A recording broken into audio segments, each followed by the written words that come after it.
Here is a brief overview of a typical process at a brewery. For more details, visit brewingindustry.com. Grain unloading. Grain is transferred from the grain car to the filter receiver and then onto the turret valve, turn head, which directs it to the desired silo.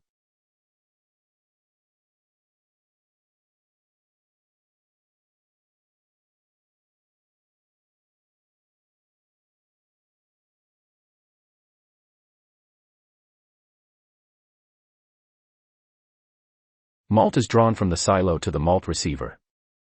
From the receiver, malt drops to the cleaner separator.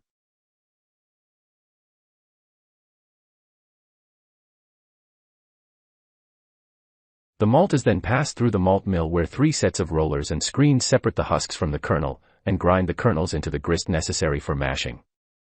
The ground malt then falls directly into the scale hopper where it is weighed and stored until needed in the mash cookers below.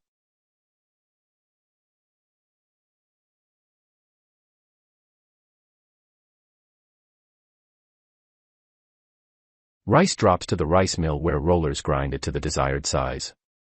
The ground rice is then dropped to the scale hopper where it is weighed and stored until needed in the cereal cooker below. Brewhouse. Ground malt is added to the mash cooker where it is mixed with mash water and warmed to protein rest temperature. An agitator mixes contents and distributes heat evenly. A small amount of malt is sent to the cereal cooker before ground rice or corn is transferred to the cereal cooker where it is combined with mash water.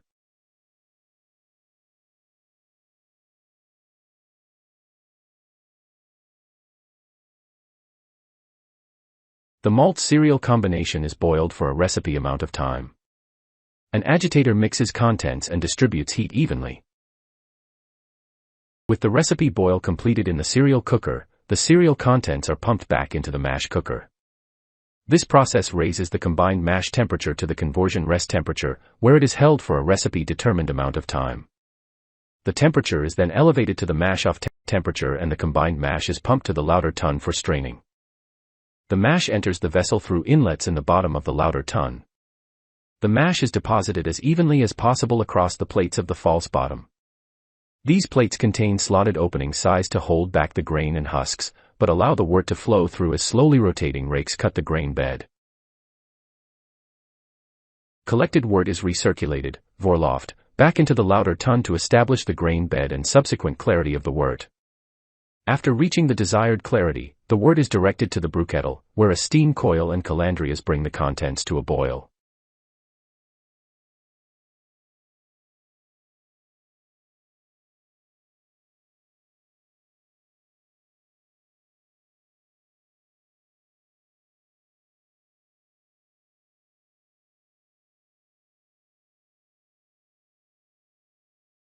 After the first wort runoff, the grain bed still contains a significant amount of useful extract trapped in the grain husks. Sparge water sprays are initiated over the grain bed to collect this additional extract from the grain. Wort runoff continues during sparging. The extract-rich liquid is pumped to the brew kettle until the brew kettle reaches its recipe full value. After wort is extracted, grain outdoors in the lauter tun floor open. Spent grain is pushed to the buffer tanks below. In the brew kettle, hops are added at recipe-driven stages.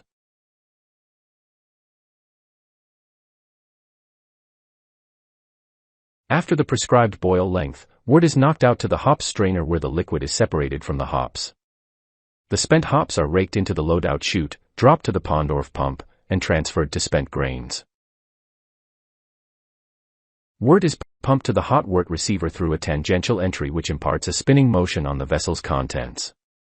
This causes the solids to collect in the middle of the vessel and removes the trub from the wort.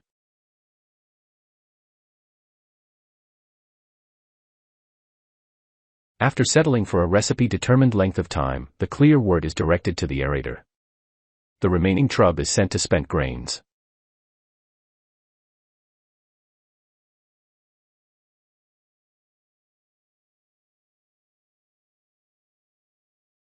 Fermenting. Wort from the hot wort receiver is moved through the aerator. The wort aerator receives its air supply from a unit made up of heaters, a filtration fan, and filters.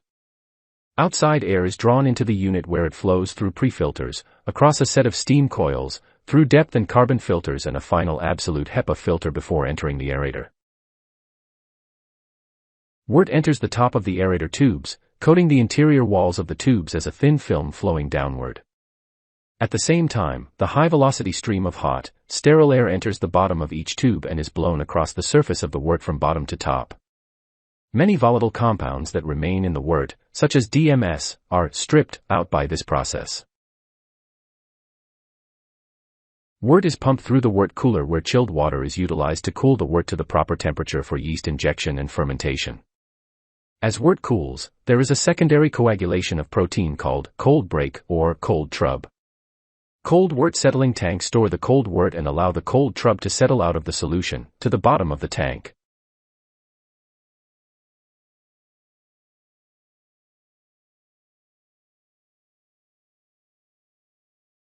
After a recipe-determined amount of time, the wort is pumped out of the tank through a standpipe to the alpha fermenter. During this transfer, the wort is first injected with sterile air by the Esau-Huber aerator to provide a proper environment for vigorous yeast growth. Yeast is then pumped from the yeast brink into the wort stream by the yeast metering pump. The remaining trub is pumped out the bottom of the tank to a process drain. During fermentation, yeast converts fermentable sugars into alcohol, CO2, and other byproducts. Initially, the fermenter is vented to atmosphere to purge any air and undesirable compounds from the beer.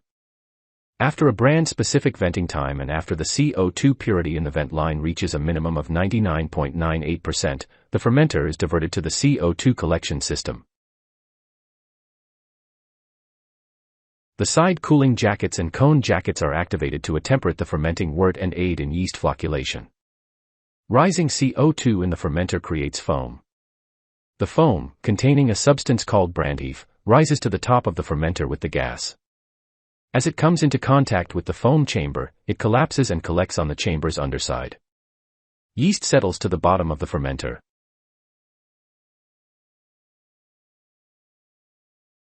After the completion of the alpha fermentation, collected yeast is pumped to the yeast brink. The alpha beer is then directed to the chip tank.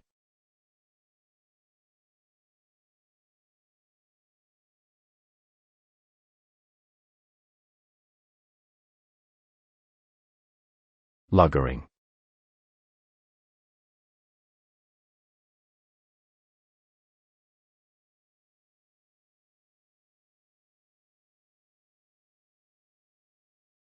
Cruzan beers require the use of beechwood chips to help complete the maturation process. New beechwood chips are loaded into the chip cooker. Hot water is pumped into the cooker, and sodium bicarbonate is added during the water fill and then brought to a boil.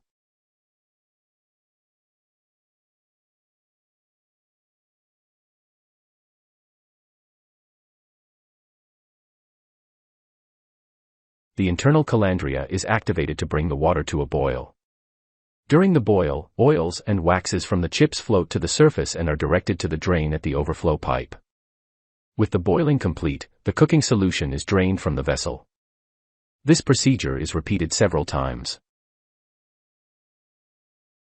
The chip cooker is then filled with cold water and allowed to set for a period of time. This action cools down the temperature of both the chips as well as the chip cooker. The cold water is then drained from the vessel. The chips are manually loaded into the chip torpedoes and placed into the chip washer, where they are washed and sterilized.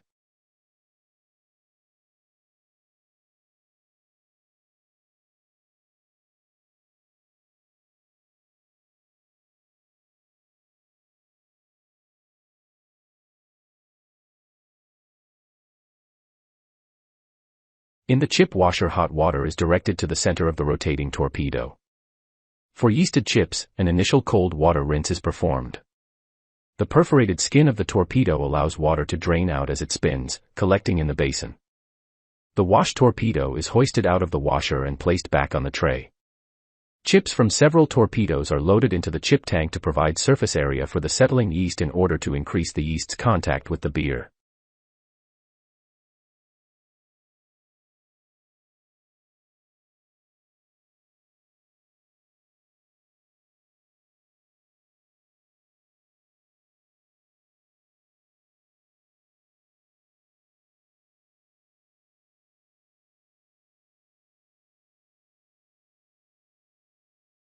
Some brands of beer are fast through the drop receiver. The beer enters at the top of the receiver and falls over an inverted cone. The physical action of dropping the beer through the receiver reduces the pressure and allows any volatile compounds to flash off and escape out the vent. The alpha beer is then pumped into the chip tank. At the same time, for certain brands of beer, a recipe amount of freshly yeasted and aerated wort, called krausen, is added to promote vigorous secondary fermentation.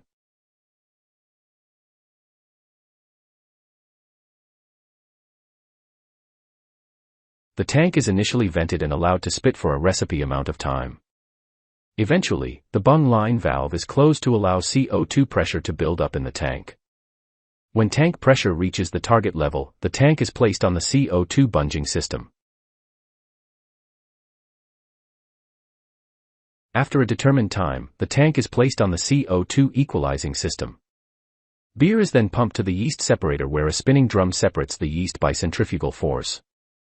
Collected yeast is directed to the drain, and the clarified beer is transferred to the Shine coolers. After the exhausting system removes the CO2 under pressure, the access door is opened and remaining CO2 is vented to the cellar. Chips are manually pulled from the tank, loaded into the chips torpedo, and sent to the chip washer for cleaning, sterilization, and reuse. Finishing. Beer enters the Shine cooler from the yeast separator. Inside the cooler, the beer is routed back and forth through piping in the ammonia-filled shell. The cooled beer exits the cooler and flows to the Shine beer receiver. A silica gel compound referred to as alternate chill-proofing material, ACP, is utilized to adsorb undesirable, haze-forming proteins from the beer. A vacuum draws the silica gel into the top of the ACP mix tank where it is mixed with adjusted water, then transferred to the injection tank. The ACP injection pump injects a brand-specific amount of ACP upstream of the Shine receiver. From the Shine beer receiver, the beer is pumped to the Shine tank. The Shine beer and the chill-proofing agent remain for a minimum of 2 hours. Adequate residence time must be provided to allow the chill-proofing agent to eradicate the haze-forming proteins. Upon transfer to the K-filter train, the Shine beer passes through a 3-stream blender where pre-filter blending takes place. The blended beer is then sent to the Shine beer balance tank. This tank acts as a surge tank providing a constant, uninterrupted flow of beer when Shine beer storage tanks are being switched. From the Shine beer balance tank, beer is pumped to the K-filter. The K-filter utilizes stainless steel screens to remove silica gel, yeast, and other turbidity-causing materials from the beer. The filter shell is initially filled with Shine beer, then DE slurry from the pre-coat tank is injected and recirculated through the filter to establish a thin pre-coat cake on the screens. With filtration established on the screens, body feed slurry is injected directly into the beer stream to enhance the filter's performance. The pressurized beer penetrates the DE cake, passes through the screens and exits the filter transferring onto the filter beer balance tank. As the beer transfers from the filter beer balance tank, post-blending adjusted water is added to the beer stream to achieve final beer specifications. The adjusted beer is then pumped through the trap filter, which traps particles of DE that may bleed through. The adjusted beer exiting the trap filter is monitored by several inline instruments. These instruments perform automatic analysis of the beer and allows automatic control of the addition of post-filter blending water. From the filter beer tank, beer flows to the filter beer release manifold and onto the associated packaging line. The beer passes through another set of inline instrumentation to ensure it meets required quality parameters before being sent to packaging.